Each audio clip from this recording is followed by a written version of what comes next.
de la signature de documents.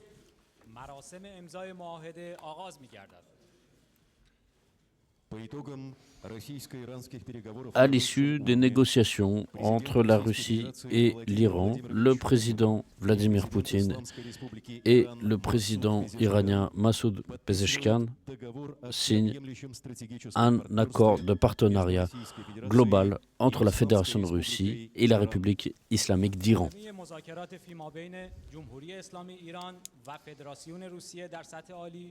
رئیس جمهور فدراسیون روسیه جناب آقای ولادیمیر ولادیمیریچ پوتین و رئیس جمهور اسلامی ایران جناب آقای مسعود پزشکیان معاهده مشارکت جامع راهبردی بین فدراسیون روسیه و جمهوری اسلامی ایران را امضا می‌نمایند.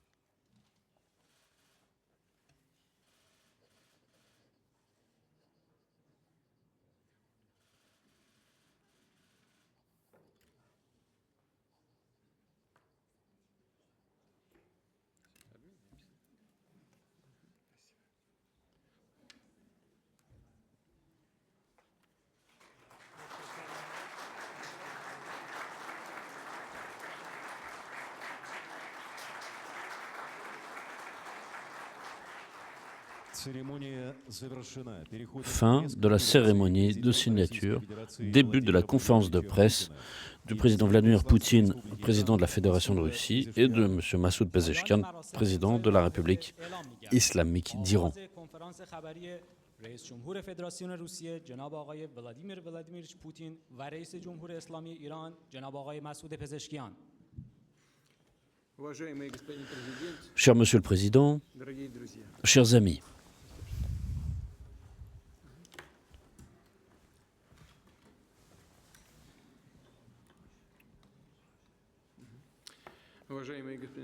cher Monsieur le Président, chers amis, je suis sincèrement heureux de vous accueillir à Moscou. Vous, le président de la République islamique d'Iran, Monsieur Massoud Pezeshkian, avec lequel nous venons d'achever des discussions tout à fait détaillées dans le cadre de cette visite officielle en Russie. Notre pays accorde une importance de premier plan aux relations d'amitié et de bon voisinage, aux relations russo-iraniennes qui s'appuient sur les respects mutuels et l'équilibre des intérêts et le soutien qui s'incarne concrètement dans un partenariat global et qui se développe d'année en année. Nous soutenons le dialogue politique renforcé. L'an dernier, avec M. Pezeshkian, nous avons eu deux rencontres, notamment dans le cadre du sommet des BRICS à Kazan, et nos services sont en contact permanent. Nous promouvons la coopération entre nos deux pays sur le plan économique, commercial et culturel. Nos services et nos ministères, nos milieux d'affaires, les différentes associations au niveau des jeunes, des régions, des institutions d'État sont entretenues et c'est donc une coopération avantageuse et largement entretenue. Il ne laisse aucun doute que nous souhaitons ne pas nous satisfaire des résultats obtenus, mais nous voulons continuer à avancer et en ce sens, le traité de coopération globale, de partenariat global entre nos deux pays est une étape importante et qui correspond aux orientations essentielles de renforcement de la coopération à long terme que nous mettons en place sur le plan politique, sur le plan de la sécurité, des investissements, sur le plan commercial, sur le plan culturel.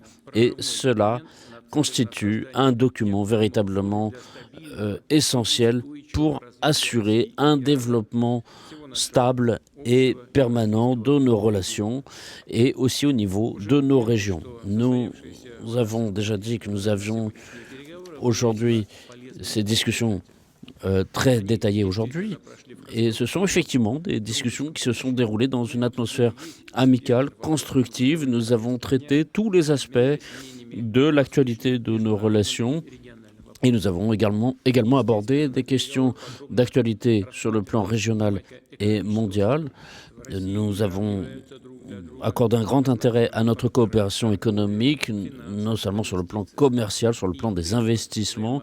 Et le rythme de cette coopération dans tous les domaines ne cesse d'augmenter. Et pour les 10 premiers mois de l'an dernier, ce volume des échanges a augmenté de plus de 5% et nous sommes passés quasiment à au règlement financier en devise nationale pour l'essentiel de nos échanges. Nous avons ici un système de paiement qui s'est mis en place et en 2024, la part des transactions en russe et en réal a dépassé 95% pour l'ensemble des opérations commerciales entre nos deux pays.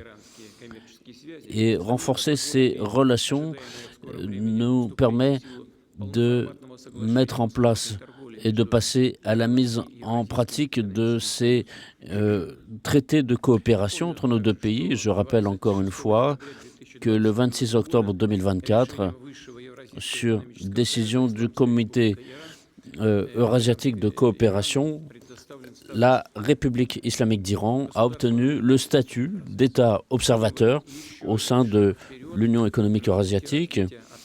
Et cela va dans le sens du développement de nos coopérations, mais avec aussi d'autres pays. Une orientation importante de cette coopération est l'énergie. Nous promouvons de grands projets phares en matière nucléaire avec de nouveaux réacteurs à la centrale de Bushehr. Et cela fait partie de la politique d'indépendance et de sécurité énergétique de l'Iran. Et cela est bon pour les entreprises comme pour les particuliers dans le pays. Nous accordons une grande importance à la coopération en matière de transport avec l'extension des transports ferroviaires et notamment dans le cadre du développement du corridor nord-sud.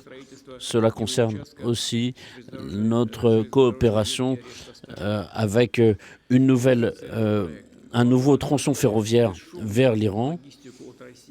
Et tout cela nous permettra de rejoindre la Russie au port du Golfe Persique.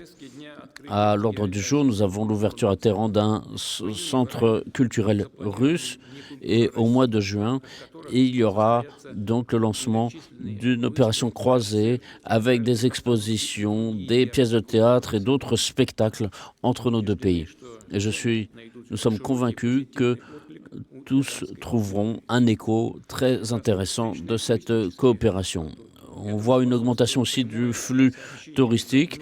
Cela s'incarne aussi dans l'ouverture de nouvelles liaisons aériennes entre nos deux pays et aussi la possibilité d'organiser des visas de façon simplifiée pour les touristes. La Russie aide l'Iran à former des cadres qualifiés et nous avons plus de 9000 étudiants iraniens qui étudient dans les universités russes, notamment grâce au budget fédéral russe. Cette coopération est contrôlée aussi par la commission de coopération commerciale russo-iranienne et sa prochaine réunion devrait se tenir ce semestre-ci à Moscou.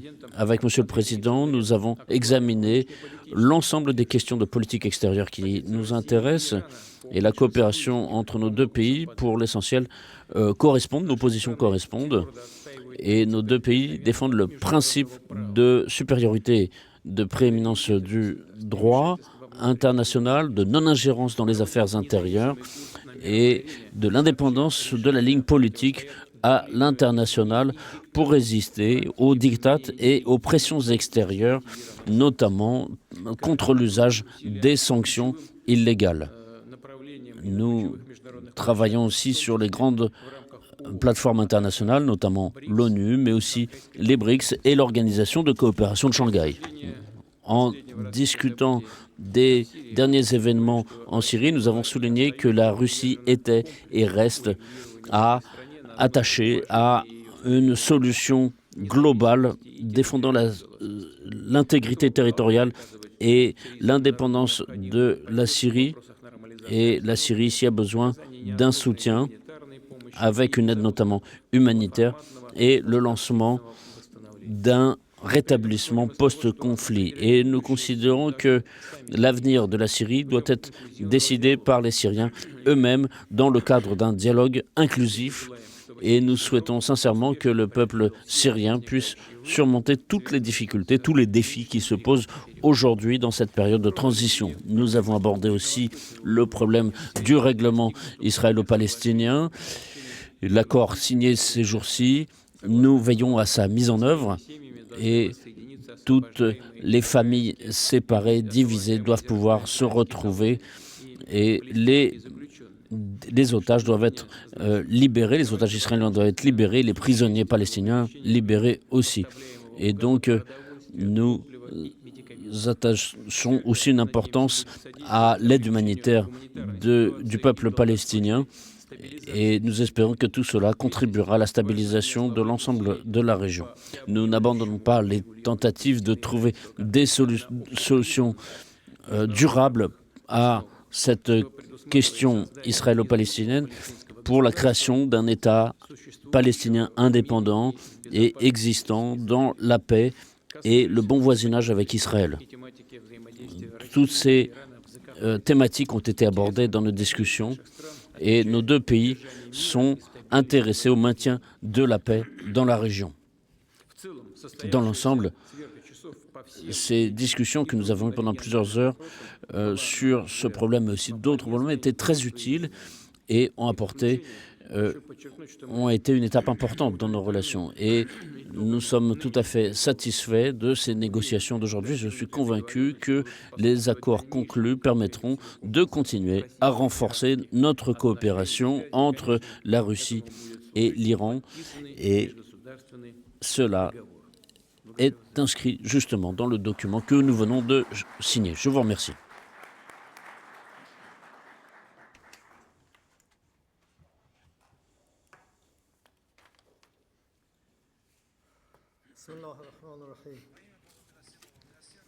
Nom de Dieu, le clément et miséricordieux, chers collègues des médias, Monsieur le Président Vladimir Poutine, j'aimerais vous remercier ainsi que exprimer ma gratitude au peuple russe pour son hospitalité avec ma délégation et j'espère que nos contacts bilatéraux se poursuivront au meilleur de nos intérêts et que nous pourrons accroître les possibilités de développement de ces relations. Dans le cadre de la politique de bon voisinage entre nos deux pays, eh bien, nous accordons beaucoup d'importance à nos relations, notamment dans le cadre des échanges entre nos deux délégations. Et nous remercions pour cela nos collègues russes. Et je pense que dans le cadre des relations économiques et commerciales, il existe des mécanismes et nous avons décidé de lever les obstacles sur la voie du renforcement de nos relations pour résoudre l'ensemble des questions. Nous avons discuté de nos relations, nous avons discuté de leur ampleur et nous sommes arrivés à la conclusion que ce travail allait se continuer tant au niveau bilatéral que régional que sur la scène internationale.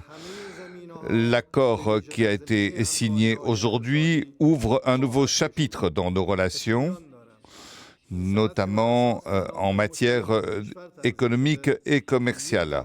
C'est un document qui s'appuie sur les intérêts de nos deux pays et nous allons faire tout notre possible pour renforcer notre coopération.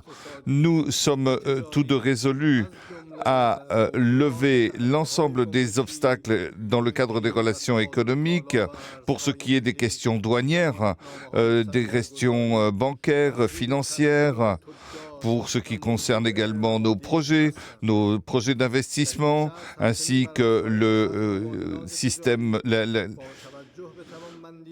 l'annulation des visas entre nos deux pays. Nous allons continuer de discuter sur ces questions. J'aimerais noter l'importance des relations dans l'espace euro-asiatique.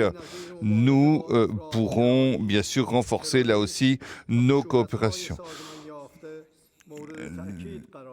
Dans le cadre de la lutte contre le terrorisme et contre l'extrémisme, là aussi, nous sommes tombés d'accord sur une coopération.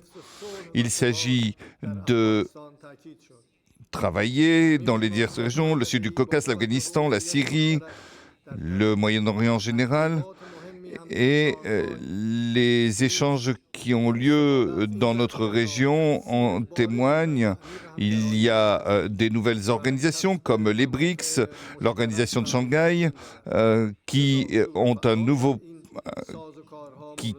nouveau potentiel accru pour travailler à la solution des problèmes régionaux. Et je voudrais dire une fois encore que dans la guerre et la violence n'est pas une solution. Il faut des solutions politiques, notamment pour les relations entre la Russie et l'Ukraine. Nous devons tous nous respecter et nous devons soumettre personne. Pour ce qui est des frappes aériennes du régime israélien contre le Liban et la Syrie, je pense que nous devons appeler, et nous en soulignons l'importance, à la retenue et au cessez-le-feu, notamment dans la bande de Gaza, et ceci doit être réalisé. Une fois encore, j'aimerais remercier mon très cher collègue, le président de la Fédération de Russie, pour son hospitalité et pour les bonnes relations fraternelles entre deux peuples frères, la Russie et l'Iran. Je vous remercie de votre attention.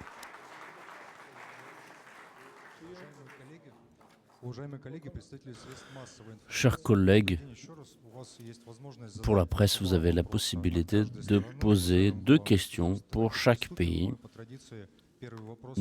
Première question, conformément à la tradition, est posée par la presse iranienne.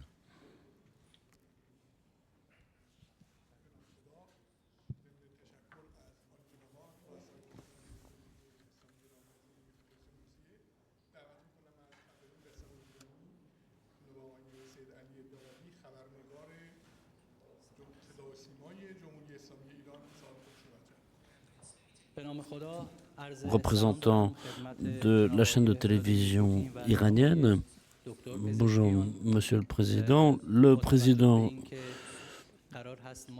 compte tenu du fait que nous nous réunissons pour parler de ce grand accord global, je m'adresse aux 2 présidents. Ma question c'est, nous savons que l'Iran et la Russie ont des relations culturelles, sociales étroites. Nous sommes 2 pays puissants dans la région. Nous avons la possibilité de nous prononcer contre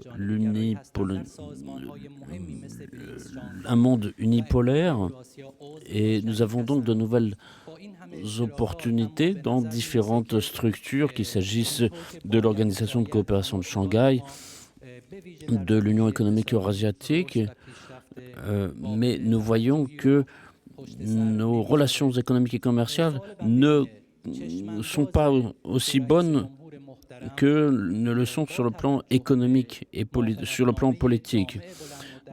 Quelle peut être l'évolution de nos relations compte tenu du traité signé aujourd'hui? Que peut-on espérer? Que devons-nous viser? Je vous remercie.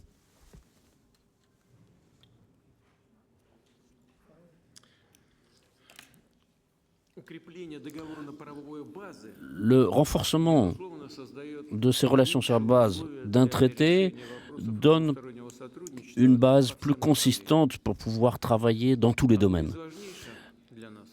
Un des éléments importants, c'est la composante économique et commerciale. Nous avons déjà parlé avec Monsieur le Président et dans notre réunion en comité restreint et aussi avec tous les représentants de la délégation, nous voyons qu'avec d'autres pays voisins, nous avons d'excellentes relations et nous avons, avec certains pays, moins de... il y en a qui ont... Nous avons des relations bien moins importantes, alors qu'avec l'Iran, qui est un grand pays, avec 85 millions d'habitants, nous avons un niveau de coopération qui est bien plus important qu'avec d'autres pays de la région. Évidemment, cela ne correspond pas à notre potentiel. Justement, le traité d'aujourd'hui consiste à apporter des conditions favorables supplémentaires pour renforcer cette coopération économique et commerciale. Pour être plus simple, disons qu'il faut moins de bureaucratie et plus d'affaires concrètes. C'est justement pour cela que nous nous sommes réunis aujourd'hui. C'est pour parler de ces questions relatives au règlement financier, à l'accélération de la prise de décision,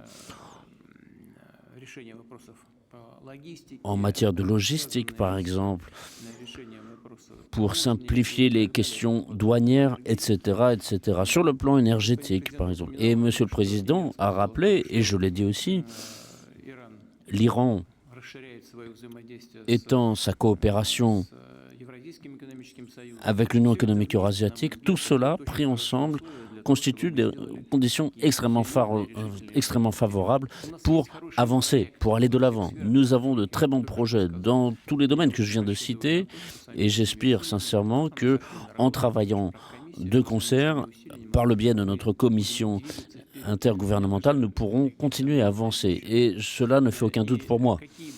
Et quelles que puissent être les difficultés, les obstacles causés par l'extérieur, nous surmonterons tout cela et nous continuerons à avancer. Et j'en suis convaincu. Je vous remercie pour votre question.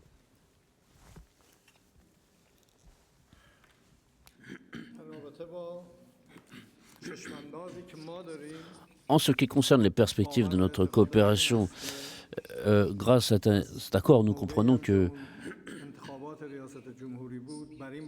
c'est dès mon accession au poste de président, je dis qu'une étape importante, c'est, par le biais de mon gouvernement, c'est de renforcer nos relations avec les pays voisins et de continuer à renforcer cette coopération, et en particulier avec la Fédération de Russie. C'est un grand pays avec lequel nous avons d'excellentes relations politiques, historiques, et qui joue un très grand rôle pour nous et dans la région. Et donc, nous devons renforcer ces relations dans tous les domaines, sans exception. En premier lieu, il s'agit de vérifier à quel point nos relations, si nous avons la possibilité de conclure de nouveaux accords, que pouvons-nous faire concrètement maintenant? Nous avions besoin de renouveler le mécanisme existant, l'adapter aux nouvelles réalités et dans le domaine de la recherche scientifique, dans le domaine des programmes d'enseignement. Par exemple, nous avons de très bons projets qui touchent, par exemple, et nous travaillons avec les commissions, nous avons des groupes de travail. Tout le monde a bien compris qu'il était important de décider de continuer à travailler pour que cette base documentaire nous permette de travailler, d'étendre le domaine de coopération. Et dans le cadre de notre politique commune qui vise à assurer la sécurité dans la région contre un monde unipolaire. Et bien évidemment, nous sommes convaincus que dans notre région, nous pouvons coopérer sans influence d'acteurs extérieurs et nos voisins et la Russie est un de nos voisins, nous avons de grandes opportunités de coopération et nous avons besoin de nous écouter et je suis très heureux d'être ici aujourd'hui et je pense que les perspectives sont très bonnes. Interfax, vous avez la parole. Bonjour. Interfax, j'ai une question qui s'adresse aux deux présidents. Vous avez parlé de projets. Nous sommes intéressés en particulier de savoir comment se développent deux de ces projets. Il y a un an, vous avez parlé d'un projet de gazoduc entre la Russie et entre la Russie et l'Iran. Je voudrais savoir où est-ce que vous avez discuté de cette question aujourd'hui et quels sont quel est l'avenir de ce projet et le volume. Ensuite, il y a le projet du corridor nord-sud, corridor de transport. Quelles sont les difficultés, s'il y en a, pour le renforcement de ce projet? Des difficultés, il y en a toujours sur les deux projets et sur tous les autres. Il y a toujours des questions où nous devons nous mettre d'accord et ensuite où nous devons tenir compte de tel ou tel problème dans le domaine économique, logistique ou autre.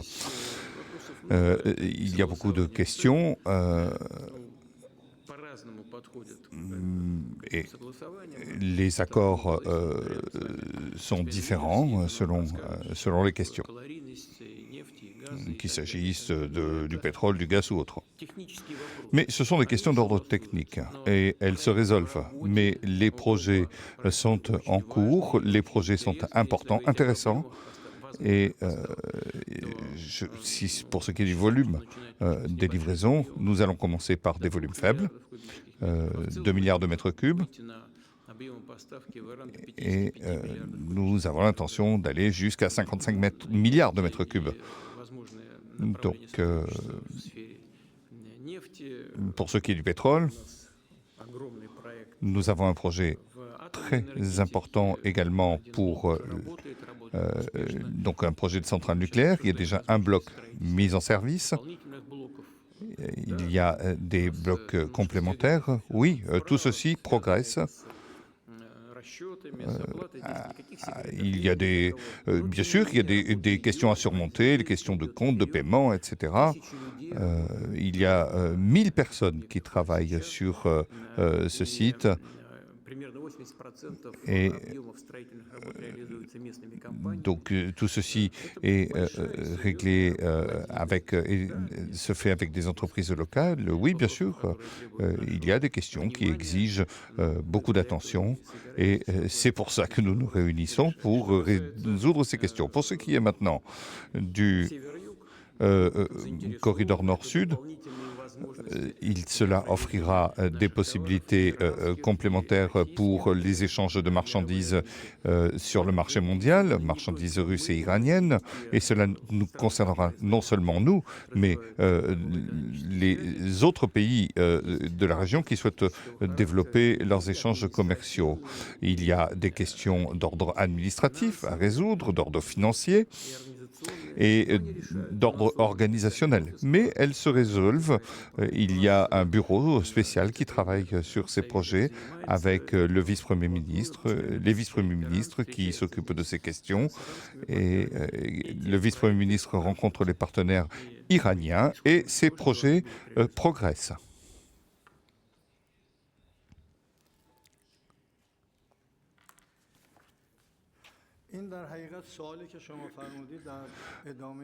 Pour ce qui est de la coopération dans le domaine du gaz, je peux dire la chose suivante. Pour ce qui est du gaz, l'homme comme organisme a des possibilités déterminées. Les vaisseaux sont répandus dans les différentes parties du corps. Et nous avons besoin de ces vaisseaux pour transporter de l'énergie et autres. Donc, les routes de livraison de matériel, d'énergie ou de n'importe quelle marchandise ont besoin, pour que ces échanges se fassent, de structures. Et il faut parvenir à ces résultats. Et pour cela, nous avons besoin de renouveler les routes de livraison, que ce soit pour le combustible ou autre. Nos collègues y travaillent. Nous sommes prêts à renouveler et restaurer les possibilités pour ce qui est du gaz, de l'énergie électrique et d'autres vecteurs énergétiques. Nous devons, y compris les énergies renouvelables. Nous en avons discuté et je pense que notre équipe d'experts y travaille de manière bilatérale et nous sommes convaincus que nous pouvons le faire. Nous devons lever tous les obstacles pour que les routes de livraison puissent être établies, puissent fonctionner à plein. Bien sûr, il y a des questions, des difficultés techniques, mais nous faisons des petits pas et nous arriverons à ouvrir un nouveau chapitre dans le domaine de la coopération énergétique entre nos deux pays. Bien sûr, nous devons renforcer l'administration de l'ensemble de ces processus.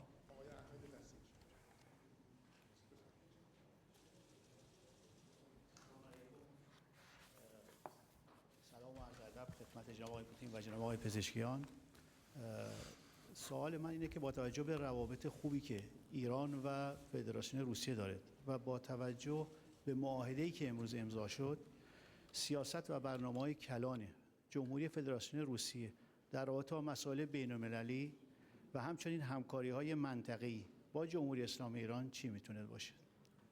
خیلی ممنون.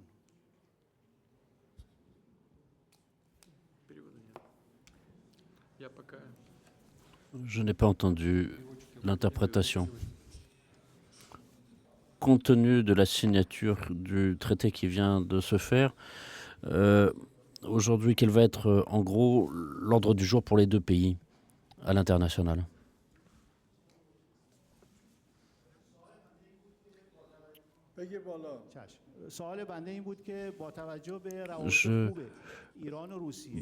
Ma question porte sur le fait, compte tenu des relations entre les deux pays et compte tenu du traité qui a été signé aujourd'hui, l'essentiel, la priorité au niveau de l'ordre du jour international dans notre région, comment tout cela peut s'incarner sur le plan concret, pratique? Nous coordonnons nos efforts sur le plan international. Cela porte sur les questions les plus difficiles qui sont à l'ordre du jour de la communauté internationale. C'est le Proche-Orient, j'en ai parlé, c'est la région du Caucase du Sud. Tout cela touche directement nos intérêts. Monsieur le Président l'a évoqué. Il y a la question ukrainienne. Nos collègues sont informés de ce qui se produit sur place. Nous les informons régulièrement. Mais dans l'ensemble, nous considérons qu'il y a les priorités qui sont stipulées dans le droit international. Il y a la charte de l'ONU qui est à la base de tout ça. Et la façon de construire nos relations s'appuie sur tout cela. Et cela doit se faire sur la base de cette charte de l'ONU, dans le respect des intérêts de tous les acteurs, sans ingérence intérieure. Et ça, c'est un principe essentiel. Et justement, le traité que nous avons signé aujourd'hui, comme je l'ai dit, il donne une base supplémentaire pour mettre en place ces relations, pour qu'elles soient de nature de confiance et sur la base des principes que je viens d'énoncer. C'est un accord qui porte sur nos priorités, sur la façon de les respecter. C'est un accord qui nous permet de renforcer nos relations pour l'intérêt des peuples de Russie et d'Iran.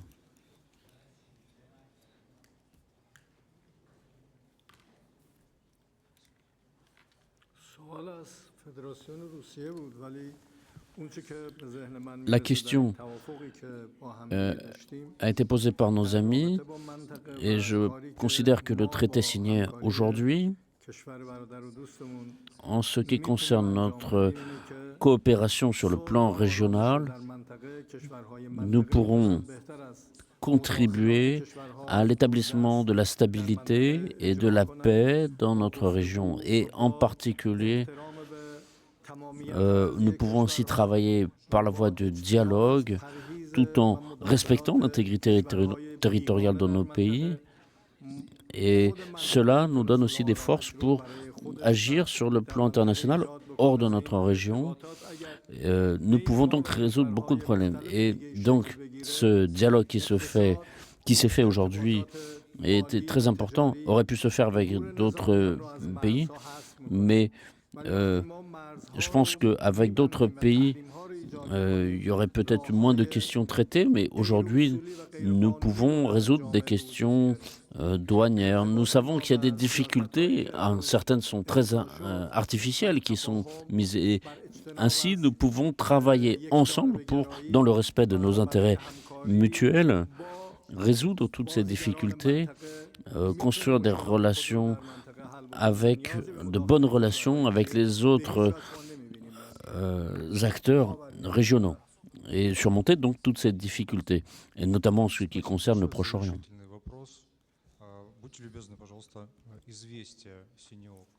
Известия. Merci.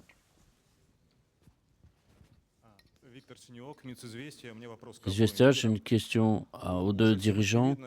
Il est clair pour tout le monde que on voit l'ordre mondial évoluer, l'ancien a disparu, on a toujours des turbulences, notamment au Proche-Orient. Est-ce qu'on peut constater un équilibre des forces?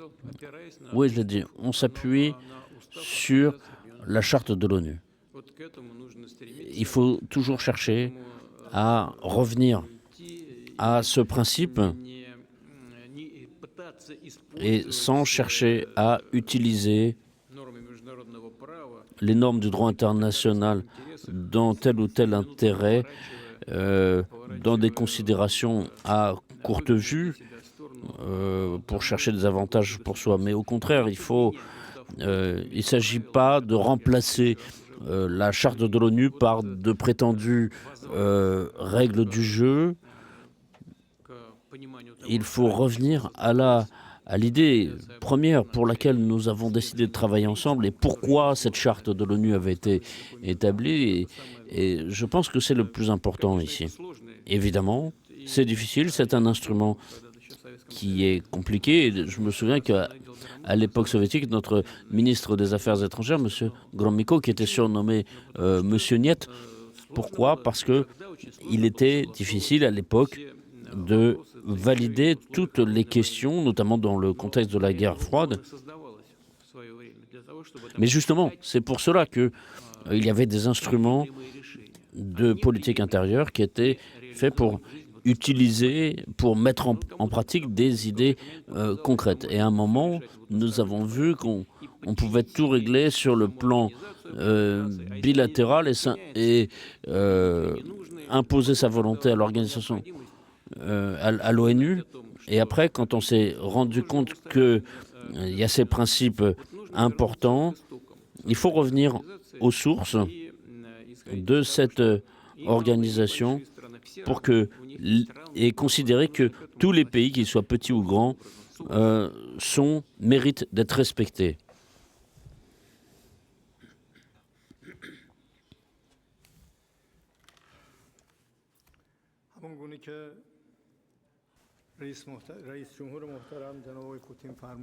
Comme mon cher collègue, le président l'a dit, il y a des doubles standards qui connaissent aujourd'hui un échec. Et on ne peut pas considérer que tel pays a le droit de massacrer des enfants, des femmes d'un autre pays. Et on voit certains qui imposent leur position au niveau des droits de l'homme et veulent nous montrer le chemin. Alors supposons par exemple que dans d'autres pays, on voit, ils disent qu'ils veulent respecter les droits de l'homme, mais selon leurs règles à eux. Donc c'est un deux poids, deux mesures qui n'est pas acceptable et qui n'est pas crédible. Ce qui se produit au Liban, en Syrie, dans la bande de Gaza, on voit cette effusion de sang sans arrêt. Vous avez vu de vos yeux ce qui se produit? Rien ne permettrait d'assurer la sécurité ici des femmes et des enfants. Et comment pouvons-nous continuer à dire que personne n'avait le droit de massacrer des écoles, des hôpitaux, détruire des voies de communication? Et or, on l'a vu au Proche-Orient sous nos yeux. Et donc, encore une fois, il y a des doubles standards qui ne doivent pas être appliqués. Et ce qui se produit aussi, je pense que l'accord d'aujourd'hui peut être signé avec d'autres pays qui sont attachés au respect du droit international, hors d'un monde unipolaire. Aucun pays ne doit nous imposer la voie que nous devons suivre. Aucun pays ne doit commander à l'ensemble du monde. Nous sommes tous égaux, comme l'a dit mon ami, et si nous voulons respecter les droits de l'homme, alors ça doit être les droits de tous les hommes et non pas de certains, d'un certain groupe à part. Les droits de l'homme, ça concerne le monde entier. Et donc la rencontre que nous avons eue aujourd'hui, les accords conclus avec nos amis, c'est une nouvelle impulsion donnée dans un sens constructif pour construire un nouvel ordre mondial. Et cela concerne les relations entre la Russie et l'Iran. Je vous remercie. Merci au président et au chef de délégation.